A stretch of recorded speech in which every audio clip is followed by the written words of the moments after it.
जय माता दी। प्रिय भक्तों, आषाढ़ मास की इस दिव्य कथा श्रृंखला के 5वें अध्याय में आपका हार्दिक स्वागत है।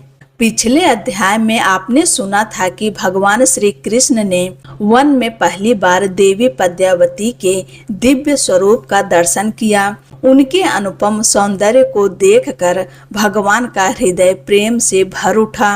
अपने निवास स्थान पर लौटकर उन्होंने यह संपूर्ण घटना अपनी परम विश्वासी सखी वकुल मालिका को सुनाई और उन्हें आदेश दिया कि वे जाकर पद्मावती के विषय में समस्त जानकारी प्राप्त करें। भगवान की आज्ञा को सर झुकाकर स्वीकार करते हुए वकुल मालिका ने उन्हें प्रणाम किया और गुंजा के दानों के समान लाल रंग के तेजस्वी घोड़े पर सवार होकर भगवान द्वारा बताए गए मार्ग पर निकल पड़ी। यात्रा के दौरान वह प्रकृति के अद्भुत सौंदर्य को निहारती चली जा रही थीं। कहीं हिरणों की झुंड विचरण कर रहे थे, कहीं मधुर स्वर में गाते पक्षी वातावरण को गुंजायमान कर रहे थे, तो कहीं हरे भरे वृक्ष और लताओं से सजा हुआ वन अपनी अनुपम छटा बिखेर रहा था। इन मनोहर दृश्यों को देखकर वकुल मालिका का हृदय बार बार आनंद से भर उठता था। चलते चलते वे आरड़ी नदी के पश्चिमी तट पर पहुँचे। वह स्थान घने वृक्षों से आच्छादित, अत्यंत शांत और मन को मोह लेने वाला था। वहीं अगस्त्येश्वर के पवित्र स्थान के समीप उन्होंने अपने लाल घोड़े से उतरकर स्नान किया, जल ग्रहण किया और कुछ समय के लिए नदी तट पर विश्राम करने लगी। इसी बीच राजमहल से अनेक सुंदर स्त्रियां देव पूजन के लिए वहां पहुंची।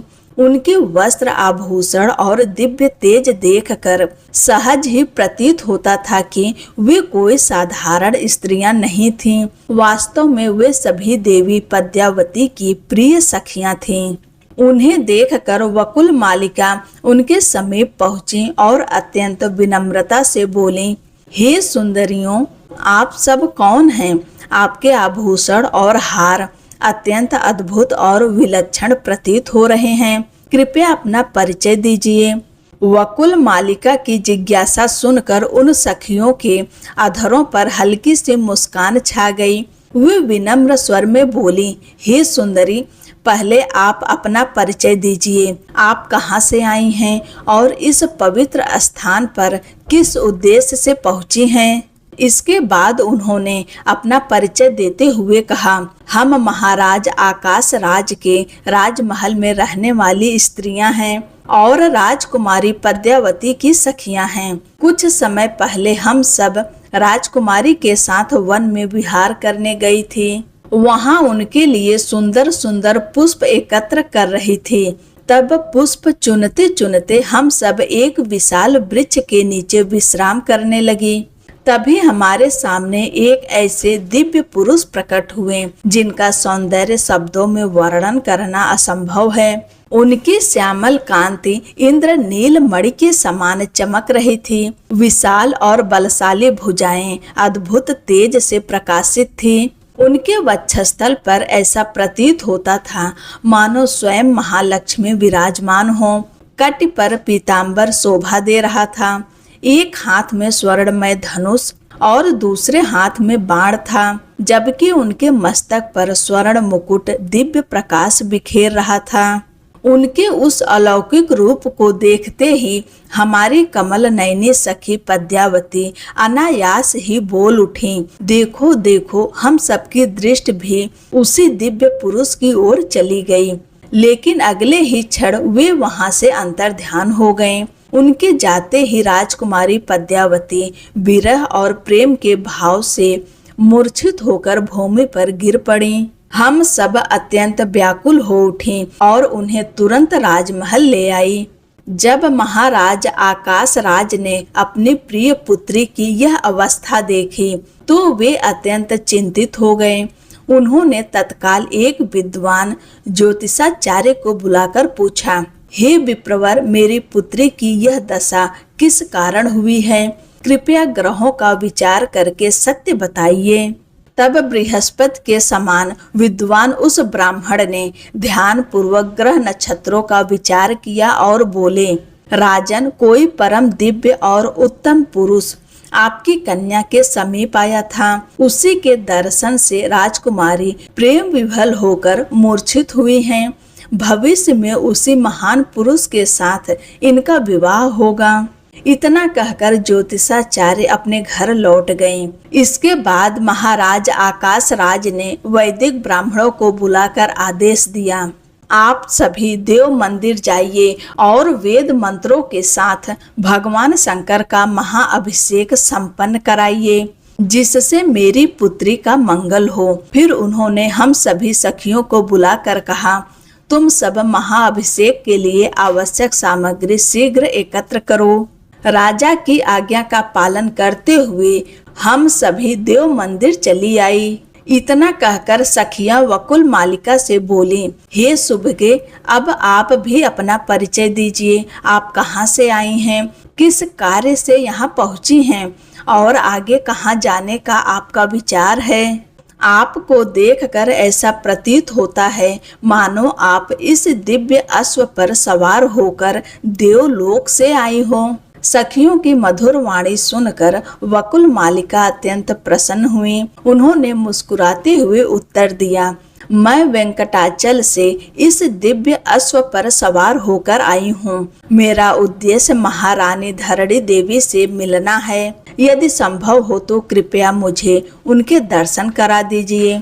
यह सुनकर सखियां बोली, हे सुभे, अवश्य आप हमारे साथ चलिए, हम आपको महारानी धरणी देवी के पास ले चलते हैं। इसके बाद वकुल मालिका उन सभी सखियों के साथ राजमहल की ओर चल पड़ी। उधर राजमहल के अंतःपुर में महारानी धरणी देवी अपनी पुत्री पद्यावती के पास पहुंची। वात्सल्य से भरे स्वर में उन्होंने कहा, बेटी बताओ, मैं तुम्हारे लिए क्या करूं? इस समय तुम्हारे मन में कौन सी वस्तु सबसे अधिक प्रिय लगती है? माता का यह स्नेहपूर्ण प्रश्न सुनकर राजकुमारी पद्यावती ने धीमे और गंभीर स्वर में उत्तर दिया, माँ, इस संसार में जो सबसे अधिक मनोहर है, जिसे देखकर नेत्र तृप्त हो जाते हैं, जो साधु संतों के हृदय का परम प्रिय है, जिसके दर्शन की इच्छा स्वयं ब्रह्मा आदि देवता भी करते हैं, जो सबसे महान, सर्वव्यापक और समस्त तेजस्वी पदार्थों में भी सर्वोच्च तेजस्वी है, जो देवताओं का भी देवता है, जो केवल श्रेष्ठ भक्तों को सहज उपलब्ध हो जाता है, किंतु अभक्तों को कभी प्राप्त नहीं होता। मेरा मन उसी परम दिव्य पुरुष में पूर्णतः लग गया है। राजकुमारी पद्यावती की वाणी सुनकर ऐसा प्रतीत हो रहा था मानो उनके हृदय की गहराइयों से स्वयं भक्ति बोल रही हो। उन्होंने अपनी माता से कहा, हे माता जी, वे परम पुरुष अपने भक्तों की समस्त कामनाओं को पूर्ण करने वाले हैं। यदि आप वास्तव में मेरा कल्याण चाहती हैं तो मेरे लिए उसी परम पुरुष की खोज कराइए। यह सुनकर महारानी धरणी देवी ने प्रेम पूर्वक पूछा, हे सुलोचने, जिन भक्तों के लिए भगवान सहज सुलभ हो जाते हैं, उनके क्या लक्षण हैं, मुझे विस्तार से बताओ। तब पद्यावती ने अत्यंत गंभीर स्वर में उत्तर दिया, माते, अब मैं आपको भगवान के सच्चे भक्तों के दिव्य लक्षण बताती हूँ। वे बोली, जो वेदों के स्वाध्याय में निरंतर लगे रहते हैं, जो वैदिक कर्मों का श्रद्धा पूर्वक पालन करते हैं, जो सदैव सत्य बोलते हैं, जो कभी किसी की निंदा नहीं करते, जो दूसरों के दोषों को देखने के स्थान पर अपने आचरण को सुधारने का प्रयास करते हैं, वही सच्चे भक्त हैं। जो कभी किसी के धन का हरण नहीं करते, जो पराई स्त्री को माता के समान सम्मान देते हैं, चाहे वह कितनी ही सुंदर क्यों ना हो, न उसे बुरी दृष्टि से देखते हैं, न उसका स्मरण करते हैं, न उससे अनुचित वार्ता करते हैं और न ही उसका स्पर्श करते हैं।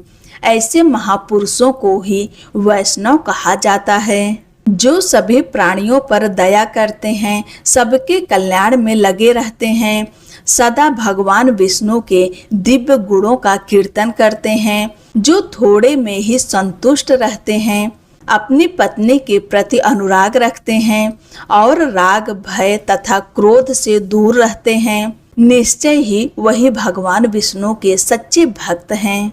कुछ क्षण रुक कर पद्यावती ने अपनी अंतर आत्मा की बात प्रकट की। माँ, मेरा प्रेम उन्हीं परमात्मा में हो गया है। मेरा मन केवल उन्हीं से मिलना चाहता है।